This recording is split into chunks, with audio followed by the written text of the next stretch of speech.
అందరికీ నమస్కారం అండి. పూజా గదిలో అందరూ దేవుని ఫోటోలను పెట్టుకుంటూ ఉంటారు.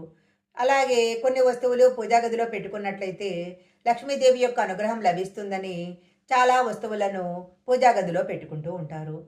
పసుపు అక్షింతలు, నెమలికలు, గోమాత విగ్రహము ఇలా రకరకాల వాటిని పూజా గదిలో పెట్టుకుంటారు. ఇవన్నీ కాకుండా పూజా గదిలో ఇప్పుడు వీడియోలో చెప్పబోయే వస్తువు కూడా పెట్టుకున్నట్లయితే లక్ష్మీదేవి యొక్క కటాక్షము లభిస్తుంది. పూజా గదిలో పెట్టుకుంటే సకల సంపదలను ప్రసాదించే ఈ వస్తువు ఏంటో ఇప్పుడు మనం ఈ వీడియోలో తెలుసుకుందాము. ముందుగా ఒక చిన్న రిక్వెస్ట్ అండి. మీరు గనక మా ఛానల్ మొదటిసారి చూస్తున్నట్లయితే వెంటనే సబ్స్క్రైబ్ చేసుకోండి. పక్కనే ఉన్న బెల్ ఐకాన్ని యాక్టివేషన్ చేసుకుంటే మేము పెట్టే వీడియోలన్నీ కూడా మీకు ముందుగానే నోటిఫికేషన్గా వస్తాయి. ఇక లేట్ చేయకుండా పూజా గదిలో ఏ వస్తువు పెట్టుకోవాలో ఇప్పుడు తెలుసుకుందాము. అద్భుతమైన సిరి సంపదలను ప్రసాదించి లక్ష్మీదేవి యొక్క కటాక్షాన్ని మనకు కలిగేలా చేసే అద్భుతమైన వస్తువు కవ్వము. మీరు గమనిస్తున్నట్లయితే గృహప్రవేశం చేసేటప్పుడు కొత్తగా ఇంట్లోకి వెళ్ళేవారు కవ్వాన్ని కూడా పూజా సామాగ్రితో పాటు తీసుకొని వెళ్తూ ఉంటారు. కవ్వానికి అధిపతి లక్ష్మీదేవి. ఏ ఇంట్లో అయితే పూజా గదిలో కవ్వం ఉంటుందో ఆ ఇంట్లో లక్ష్మీదేవి స్థిరంగా ఉంటుంది. ఏ ఇంట్లో అయితే కవ్వం ఉంటుందో ఆ ఇంట్లో పాలు పెరుగు సమృద్ధిగా ఉన్నాయని అర్థము. కవ్వం ఉన్నది పెరుగు చిలకటానికే కాబట్టి పెరుగు ఉన్నట్లయితే పాలుంటాయి. పాలు గనక ఉన్నట్లయితే ఆ ఇంట్లో పశు సంపద ఉన్నదని అర్థము.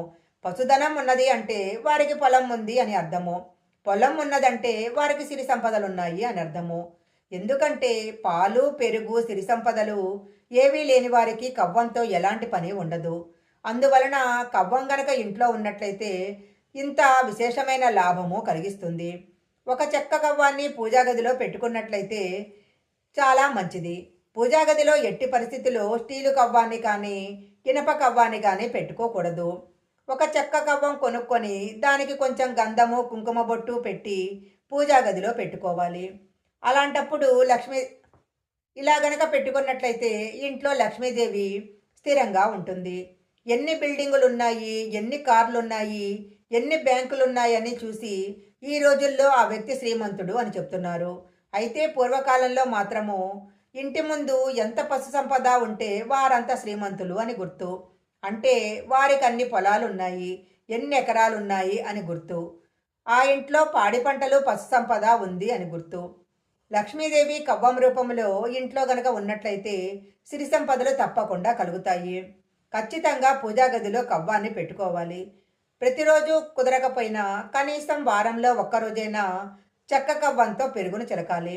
ఏ ఇంట్లో అయితే పెరుగు చిలకబడుతుందో, ఏ ఇంట్లో అయితే కవ్వం పెరుగులో తిరుగుతూ శబ్దం వస్తుందో ఆ శబ్దము లక్ష్మీదేవి యొక్క ఆహ్వానానికి సంగీత సంకేతమని మన పెద్దవాళ్ళు చెప్తూ ఉంటారు. అందువలన లక్ష్మీదేవిని కవ్వంతో ఆహ్వానం చేసుకోండి.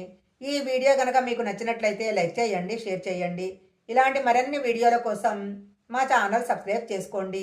పక్కనే ఉన్న బెల్ ఐకాన్ని యాక్టివేషన్ చేసుకుంటే మేము పెట్టే వీడియోలన్నీ కూడా మీకు ముందుగానే నోటిఫికేషన్గా వస్తాయి.